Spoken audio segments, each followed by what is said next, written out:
So I feel like social media can be a really positive thing, and it can bring really amazing awareness to important causes.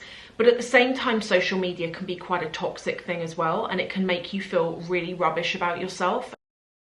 Hey everyone, welcome to another video. Okay, I hope everyone's having a really nice bit between Christmas and New Year. It's such a weird time. I'm not even sure what the day is, but I hope you're all having a good time. Normally I would come on here and I would do like a New Year's resolution and I would tell you what my resolutions are. But there's a big change this year. I'm not going to be doing New Year's resolutions, and I want to talk to you about why that is. And about how the whole New Year's resolution thing on social media has really waned on me, why that is, and what I'm doing instead, because I am a very goal-driven person. So I'm not setting up no resolutions at all, but I've had an epiphany moment with them, so I'm going to tell you all about this. But one thing that's really inspired this video is actually a quote that was written on Instagram by an influencer that I follow over there, and her username is Queen Bee. Now she's actually a car influencer, so some of you might not be familiar with her. She's brilliant though. If you're into cars and if you're like a woman and you want like a woman's perspective, she's really good. She's also on YouTube. She's called Becky Evans, and she put up this quote a couple of weeks ago, and I actually screenshot it. It was so good because it's to do with, at this time of the year, all of the sickly quotes that people put up about, oh my god, it's been the best year ever, goals, I achieved everything, I've become like a multi-billionaire and everything's amazing, and it leaves you feeling rubbish. And what she's written is, in the next couple of weeks, you're going to be seeing a ton of people posting their yearly highlight reels, or you're going to see big wins, huge moments, or the best thing that ever happened this year. And she's put, it's a reminder that it's okay if your biggest accomplishment of 2023 has simply been surviving. And you know, I read it and it really struck a chord with me, because I'll tell you why, but this year has not been the best year for me at all. And I don't know whether you follow me on Patreon, but I've spoken about it a couple of months ago now on there in a lot more depth about why this year has actually just been quite rubbish. And it's been I've been really lucky. I haven't had a bad year for many years, but this year has just been rubbish. And I don't know whether it's like something weird, but years that have threes in them are always bad years to me. I don't know why. It was just something that I came to realise a couple of months ago. I was talking to David about it and I was like, oh my god, every year that's ever had a 3 in it, like 2003, 2013, 2023, they've all been rubbish years, and there must be something around the number 3 for me. I'm not sure. But here's the thing. I would normally, as I've said, come on here and do like what I'm going to achieve for 2023. I've had a massive realization that New Year's resolutions are not entirely pointless. I think it's really important to know what it is that you want to achieve in your life.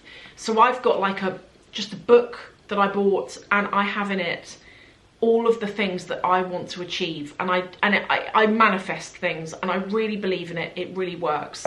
But the reason why I think resolutions are rubbish is because we set ourselves a year in order to achieve those goals, and sometimes those goals might take 2 years, 5 years to achieve, 10 years to achieve. Not always are those goals possible within 1 year. Now for me personally, 2023 started out okay actually, started out fine, but most years do, don't they? You know, you're back into work after Christmas and what have you, and everything's fine, and then normally it's around about February where you can tell what the year's going to be like. Well, for me, the year has been not a great year. Some highlights from my year have been that 2 of my pets died. One died on August the 1st. He was 8 years old. He was like a little house rabbit that we've got. And I tell you what, to have an animal or to have anyone in your life for as long as 8 years and then to have them go leaves a massive gaping hole. He was like a little cat. He lived in the house with us. He wasn't like a hutch rabbit at the end of the garden that you see once a week when you go to feed it. He was very much part of our life, and although his breed can live between 7 and 9 years, So he was like at the ceiling of what he could get to.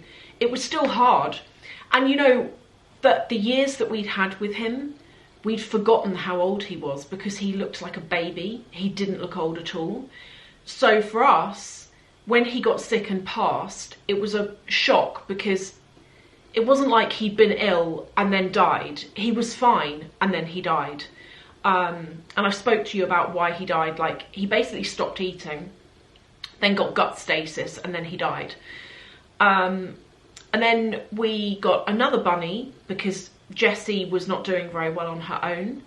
And the second bunny died within a month of us getting him. And we went on holiday to Italy and he died in bunny boarding.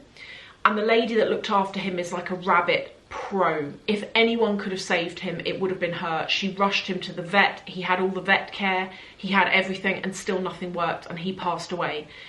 That was another absolute piece of junk that happened this year.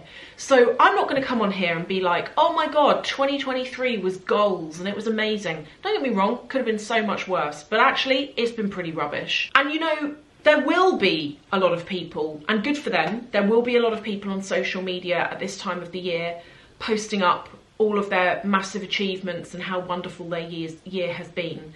And that's great, and that's good for them. But I do feel as though sometimes other people have a rough year and that kind of content can make you feel rubbish yourself. So here's what I've been doing instead, what I've decided. I like the concept of a resolution, New Year's resolution.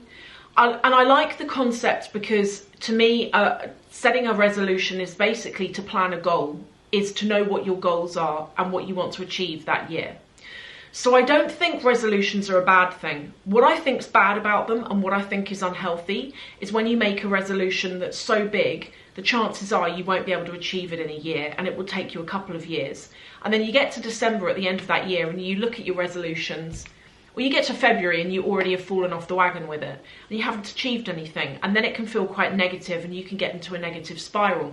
So what I like to do instead is, I've got my book, which I've shown you before, and in this book I write down what I want to achieve. And I don't do it in January, I do it whenever in the year. If I think about something and I'm like, I'd really like to achieve that, I'd really like to achieve this goal at work, I'd really like to, I don't know, get a new car. I've got, you know, I've spoken about it on Patreon. I've got so many things in this diary that I want to achieve.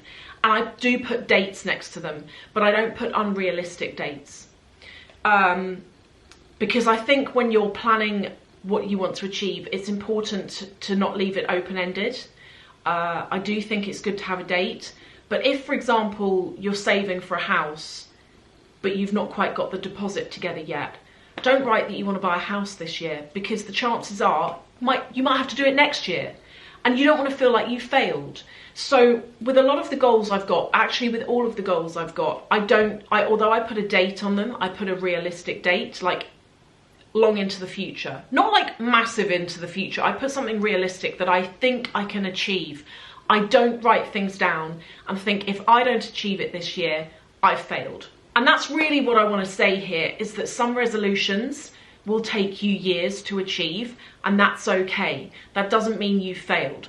I do still think, as I say, I do still think it's really good to have resolutions and to write down your plans. One of you emailed me a couple of weeks back now, and you were talking about your life, and you said that you know you want to emigrate to Australia in the future.